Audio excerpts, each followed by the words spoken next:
What if I told you that the single most effective thing you could do today to prevent a fall, more effective than any balance gadget, any grip sock, any bathroom handrail, is not something you buy, not something you install, and not a new exercise routine? The answer is simpler than that. It is a change in how you walk. One small, specific adjustment to a movement you have been doing your entire life and almost certainly doing wrong for the last several years without knowing it. After 26 years of working with adults over 70 as a physical therapist, I have seen this pattern more times than I can count. A person comes into my clinic after a fall. They feel confused. They feel embarrassed. They say, "I was just walking across the kitchen. I wasn't doing anything unusual." And they are right. They weren't doing anything unusual. That is exactly the problem, because the way they walk every single day has quietly become dangerous, and nobody ever told them. Today, I am going to change that for you. I am going to show you what is most likely happening in your walk right now, why it is putting you at serious risk, and the one simple change that can begin protecting you immediately, starting with your very next step. No equipment, no gym, just one adjustment that could genuinely save your life.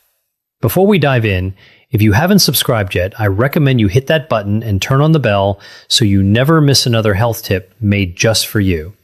If you enjoy this video, type 1 in the comments. If not, type 0 to let me know how I can make better content for you. The problem: shuffle gait. Let me describe something to you, and I want you to think honestly about whether this sounds familiar. Imagine someone walking down a hallway. Their steps are short, much shorter than they used to be. Their feet barely leave the ground with each step, sliding forward in a low, shuffling motion rather than lifting cleanly off the ground floor. Their upper body is leaning slightly forward, their gaze is tilted down toward the ground, and their arms are barely swinging at their sides. They are moving carefully, deliberately, because somewhere in the back of their mind, they are aware that the floor feels less trustworthy than it used to. This is called a shuffle gait, and it is one of the most walking patterns I see in adults over 70. It develops gradually, so gradually that most people do not notice it happening at all. What starts as a little caution after a close call becomes a habit. The steps get shorter, the feet stop lifting, the posture shifts forward, and what feels like careful, safe walking is actually one of the highest risk movement patterns your body can adopt. Here is why. When your feet shuffle close to the ground, any irregularity on that surface, a rug edge, a slight rise in the flooring, a crack in the sidewalk, becomes an instant trip hazard. There is simply not enough clearance between your foot and the floor for anything to go wrong without it going very wrong. And because your steps are short and your weight is already pitched forward, the moment your toe catches something, your body has no time and no room to recover. The fall happens before you even realize you are falling. Shuffle gait also signals something deeper. The muscles responsible for lifting your legs, your hip flexors, your glutes, your core, have weakened from underuse, and the neurological connection between your brain and your legs has slowed down. The good news is that both of these things are reversible, and it starts with one change. The one change: heel strike. The change I want you to make is this: from this moment forward, every step you take should begin with your heel. This is called a heel strike, and it is how human beings are biomechanically designed to walk. When you are young and your gait is natural and unguarded, your heel hits the ground first with each step. Your weight then rolls forward through the arch of your foot, across the ball, and pushes off through your toes to drive the next step. It is a smooth, continuous rolling motion, and it is one of the most efficient and stable movement patterns the human body produces. But here is what happens over time. As the muscles weaken and confidence in our balance quietly erodes, that heel strike disappears. The foot starts landing flat or even toe first in a pattern that is shorter, lower, and far less stable. We stop rolling through the foot, we stop pushing off, we start shuffling. And with every passing month of shuffling, the muscles that produce a proper heel strike get weaker and weaker because they are simply not being asked to work. So, what does correcting this actually look like? It is simpler than you might think. With each step, I want you to reach your heel slightly forward, just a few inches more than you normally would, and let it make contact with the ground. First, feel the weight shift forward through your foot. Let your toes push off behind you as you step. And most importantly, Bob, lift your foot. Do not slide it. Pick it up, reach it forward, land on the heel. When you do this correctly, several things happen simultaneously. Your step length naturally increases, which improves your stability and forward momentum. Your foot clears the ground properly, which eliminates the risk of catching on surface irregularities. Your posture automatically improves. The heel strike pulls your weight back and upright out of that forward-leaning shuffle position, and your hip flexors, glutes, and core are suddenly being asked to work again, which begins rebuilding the very strength that protects you from falls. One change, one adjustment, but it triggers a chain reaction throughout your entire body that begins working for you rather than against you with every single step. Now, let me show you 5 exercises that will make this new walking pattern feel natural, automatic, and strong. Exercise 1. Conscious heel strike walk. Why it matters. Before anything else, you need to practice the heel strike itself, slowly, deliberately, and with full awareness. Most people who have been shuffling for months or years have genuinely lost the motor pattern of a proper heel strike. The neural pathway that produces it has faded from disuse. This exercise rebuilds it by asking your brain and your legs to practice the movement correctly, repetition by repetition, until it starts to become automatic again. How to do it. Find a clear hallway or a long open space along a wall. Stand at one end with one hand lightly touching the wall for safety if needed. Begin walking, but this time think about nothing except your heel.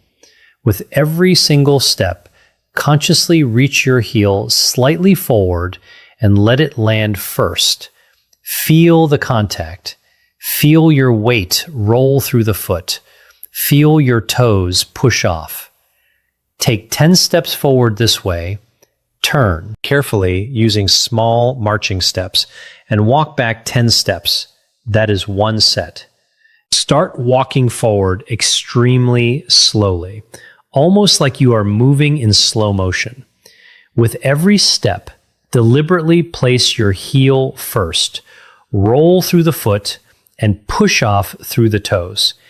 Each phase of the step should be clearly felt and slightly exaggerated.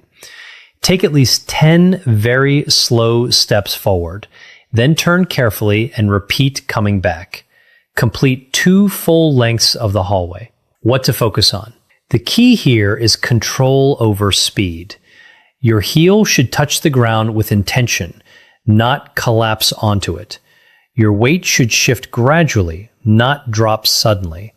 Avoid rushing the transition between steps. If you feel yourself speeding up automatically, pause briefly and reset your posture before continuing. This exercise is not about distance or fitness. It is about re-educating your nervous system so that walking becomes a controlled sequence again rather than an automatic shuffle. Progress tip. Once this feels stable on a flat hallway, try doing the same slow motion walk while lightly turning your head left and right as you walk. This adds a balance challenge and trains your body to maintain stability even when attention is divided, which is much closer to real-life walking conditions. Exercise 5. Obstacle step over drill. Why it matters.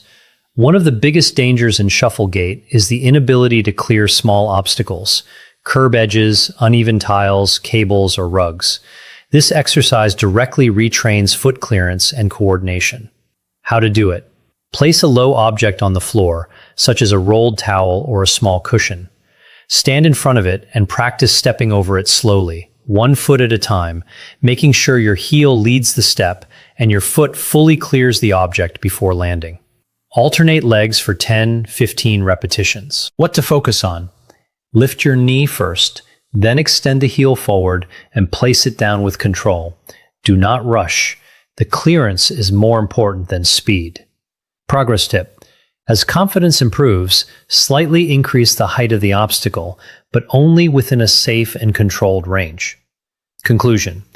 If you combine these 5 exercises consistently, you are not just exercising, you are rebuilding the entire walking system. Strength, coordination, balance, and neural control. The goal is for heel strike walking to become automatic again, so you no longer have to think about it consciously. And that is the real shift, because once your walking becomes stable again, everything else, confidence, independence, and fall prevention, starts to follow naturally. Begin walking at the slowest pace you can physically manage. So slow that each step takes a full 3 to 4 seconds to complete. Lift your foot, pause briefly in the air, reach the heel forward, lower to the floor, feel the weight shift, push off with the toes, and begin the next step. Walk the full length of the hallway in this slow motion style. Turn carefully and return. That is 1 set. Complete 2 sets. What to focus on? This will feel strange. Slow motion walking is genuinely difficult because it removes all the shortcuts that habitual movement relies on. Every wobble you feel is your balance system being trained. Every correction your ankle makes is your nervous system rebuilding its responsiveness. Embrace the difficulty. It is the whole point. Progress tip. Try closing your eyes for 2 or 3 slow motion steps once you feel steady near the wall. This dramatically increases the proprioceptive challenge and accelerates the neurological adaptation you are building. Exercise 5. Obstacle step over. Why it matters. The controlled environment of a hallway is a starting point, but real life is full of obstacles. Rugs, door thresholds, pet toys, electrical cords, garden hoses. Every one of these is a potential trip hazard for someone with shuffle gait and low foot clearance. This exercise trains your brain and your legs to detect an obstacle, lift the foot high enough to clear it, and land safely on the other side, which is the exact sequence your body needs to execute in a fraction of a second when real life presents the same challenge. How to do it. Place a pool noodle, a rolled up towel, or a similarly soft, lightweight object on the floor of your hallway. It should be about 4 to 6 inches high. Stand a few feet back from the obstacle with a wall or chair within reach for support. Walk toward the obstacle at a normal, controlled pace. When you reach it, lift your right foot deliberately, high enough to clear the obstacle with room to spare, and step over. Then lift your left foot and clear the obstacle completely. Continue walking a few steps beyond it, turn carefully, and return, stepping over the obstacle again. Complete 5 passes in each direction, 10 total stepovers. What to focus on? Do not rush as you approach the obstacle. Slow down slightly as you get close. Pick your foot up early, well before you reach the object, and make a conscious, confident step. The goal is to train your brain to recognize an obstacle, respond in advance, and execute the clearance with control rather than panic. Progress tip. Once this feels easy, try varying the height of the obstacle. Slightly higher one week, a different texture the next. You can also practice stepping over it while carrying something light in one hand, which is a more accurate simulation of the way real-life trips tend to happen. Important safety warning. Before you begin practicing any of these exercises, I need you to take this seriously because your safety is everything. If you have recently had a hip or knee replacement, or being treated for plantar fasciitis or any heel condition, or have been told by your